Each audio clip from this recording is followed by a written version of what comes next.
Chapter 3. How they toiled and sweated to get the hay in. But their efforts were rewarded, for the harvest was an even bigger success than they had hoped.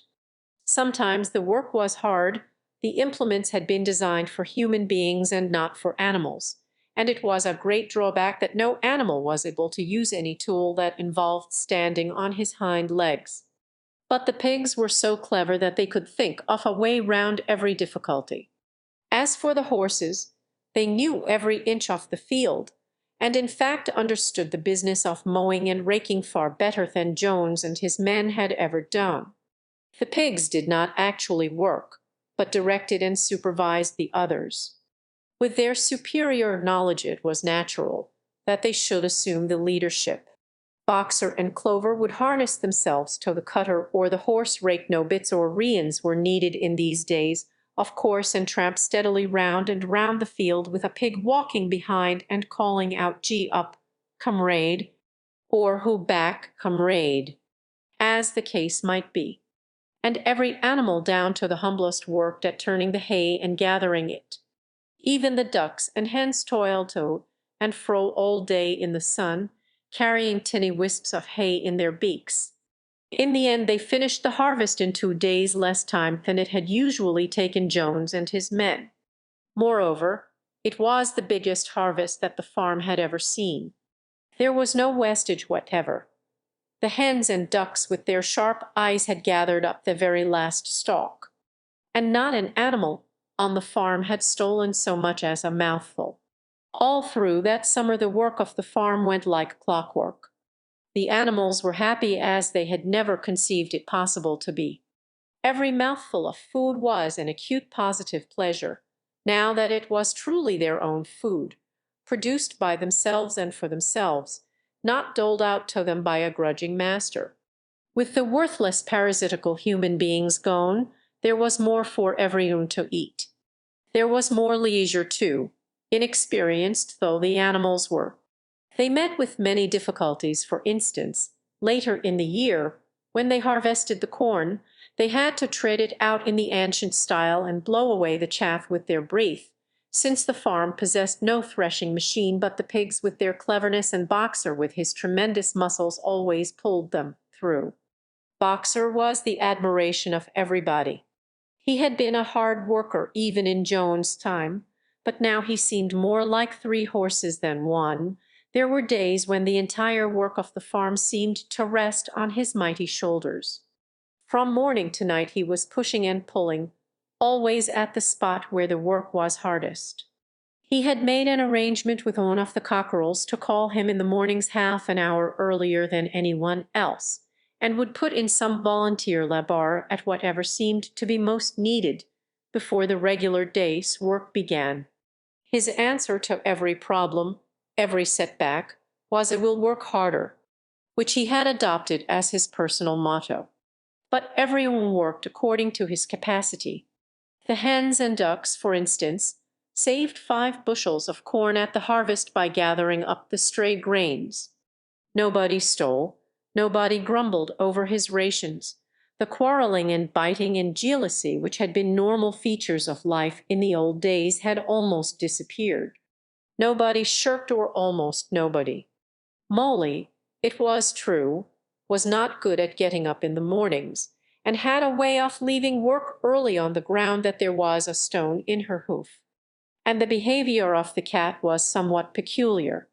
It was soon noticed that when there was work to be done the cat could never be found. She would vanish for hours on end, and then reappear at meal times, or in the evening after work was over, as though nothing had happened. But she always made such excellent excuses, and purred so affectionately, that it was impossible not to believe in her good intentions. Old Benjamin, the donkey, seemed quite unchanged since the rebellion. He did his work in the same slow, obstinate way as he had done it in Jones's time, never shirking and never volunteering for extra work either. About the rebellion and its results he would express no opinion. When asked whether he was not happier now that Jones was gone, he would say only donkeys live a long time. None of you has ever seen a dead donkey, and the others had to be content with this cryptic answer. On Sundays there was no work. Breakfast was an hour later than usual, and after breakfast there was a ceremony which was observed every week without fail. First came the hoisting of the flag. Snowball had found in the harness room an old green tablecloth of Mrs. Jones, and had painted on it a hoof and a horn in white. This was run up the flagstaff in the farmhouse garden every Sunday morning. The flag was green, Snowball explained, to represent the green fields of England, while the hoof and horn signified the future republic of the animals which would arise when the human race had been finally overthrown. After the hoisting of the flag, all the animals trooped into the big barn for a general assembly, which was known as the meeting. Here the work of the coming week was planned out and resolutions were put forward and debated. It was always the pigs who put forward the resolutions. The other animals understood how to vote, but could never think of any resolutions of their own. Snowball and Napoleon were by far the most active in the debates. But it was noticed that these two were never in agreement. Whatever suggestion either of them made, the other could be counted on to oppose it. Even when it was resolved a thing no one could object to in itself, to set aside the small paddock behind the orchard as a home of rest for animals who were past work, there was a stormy debate over the correct retiring age for each class of animal. The meeting always ended with the singing of beasts of England, and the afternoon was given up to recreation. In the evenings, the pigs had set aside the harness room as a headquarters for themselves. Here they studied blacksmithing, carpentering, and other necessary arts from books which they had brought out of the farmhouse. Snowball also busied himself with organizing the other animals into what he called animal committees. He was indefatigable at this. He formed the egg production committee for the hens, the clean tails league for the cows, the wild comrades re-education committee. The object of this was to tame the rats and rabbits, the whiter wool movement for the sheep, and various others, besides instituting classes in reading and writing. On the whole, these projects were a failure. The attempt to tame the wild creatures, for instance, broke down almost immediately. They continued to behave very much as before, and when treated with generosity, simply took advantage of it. The cat joined the re-education committee and was very active in it for some days. She was seen one day sitting on a roof and talking to some sparrows who were just out of her reach. She was telling them that all animals were now comrades, and that any sparrow who chose could come and perch on her paw, but the sparrows kept their distance. The reading and writing classes, however, were a great success. By the autumn almost every animal on the farm was literate in some degree. As for the pigs, they could already read and write perfectly. The dogs learned to read fairly well, but were not interested in reading anything except the 7 Commandments. Muriel, the goat, could read somewhat better than the dogs, and sometimes used to read to the others in the evenings from scraps of newspaper which she found on the rubbish heap.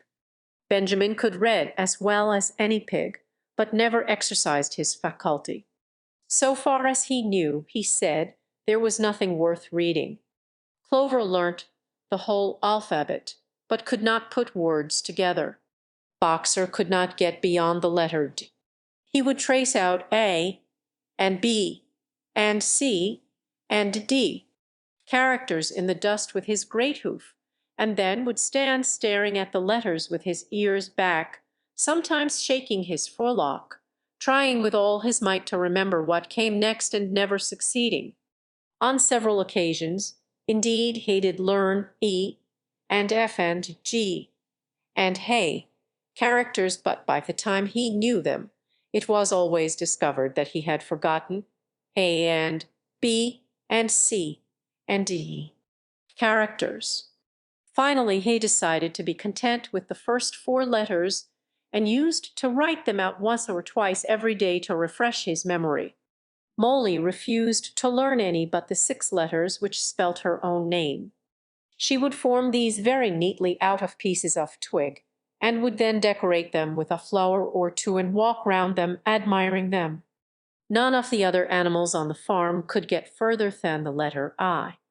It was also found that the stupider animals, such as the sheep, hens, and ducks, were unable to learn the Seven Commandments by heart. After much the Seven Commandments could in effect be reduced to a single maxim, namely, 4 legs good, 2 legs bad. This, he said, contained the essential principle of animalism. Whoever had thoroughly grasped it would be safe from human influences. The birds at first objected, since it seemed to them that they also had 2 legs, but Snowball proved to them that this was not so. Snowball declared that a bird's wing, comrades, he said, is an organ of propulsion and not of manipulation. It should therefore be regarded as a leg. The distinguishing mark of man is the hand, the instrument with which he does all his mischief. The birds did not understand Snowball's long words, but they accepted his explanation, and all the humbler animals set to work to learn the new maxim by heart. 4 legs good, 2 legs bad, was inscribed on the end wall of the barn, above the 7 commandments and in bigger letters. When they had once got it by heart, the sheep developed a great liking for this maxim, and often as they lay in the field they would all start bleating 4 legs good, 2 legs bad, 4 legs good, 2 legs bad, and keep it up for hours on end, never growing tired of it. Napoleon took no interest in Snowball's committees. He said that the education of the young was more important than anything that could be done for those who were already grown up. It happened that Jessie and Blue Bell had both whelped soon after the hay harvest, giving birth between them to 9 sturdy puppies. As soon as they were weaned, Napoleon took them away from their mothers, saying that he would make himself responsible for their education. He took them up into a loft which could only be reached by a ladder from the harness room, and there kept them in such seclusion that the rest of the farm soon forgot their existence. The mystery of where the milk went to was soon cleared up. It was mixed every day into the pigs' mash. The early apples were now ripening, and the grass of the orchard was littered with windfalls. The animals had assumed as a matter of course that these would be shared out equally. One day, however, the order went forth that all the windfalls were to be collected and brought to the harness room for the use of the pigs. At this some of the other animals murmured, but it was no use. All the pigs were in full agreement on this point, even Snowball and Napoleon. Squealer was sent to make the necessary explanations to the others. "Comrades," he cried, "you do not imagine, I hope, that we pigs are doing this in a spirit of selfishness and privilege. Many of us actually dislike milk and apples. I dislike them myself. Our sole object in taking these things is to preserve our health. Milk and apples, this has been proved by science, comrades, contain substances absolutely necessary to the well-being of a pig. We pigs are brain workers. The whole management and organization of this farm depend on us. Day and night we are watching over your welfare. It is for your sake that we drink that milk and eat those apples. Do you know what would happen if we pigs failed in our duty? Jones would come back. Yes, Jones would come back. Surely, comrades," cried Squealer almost pleadingly, skipping from side to side and whisking his tail, "surely there is no one among you who wants to see Jones come back." Now, if there was one thing that the animals were completely certain of, it was that they did not want Jones back. When it was put to them in this light, they had no more to say. The importance of keeping the pigs in good health was all too obvious. So it was agreed without further argument that the milk and the windfall apples and also the main crop of apples when they ripen should be reserved for the pigs alone. So it was agreed without further argument that the milk and the windfall apples and also the main crop of apples when they ripen should be reserved for the pigs alone.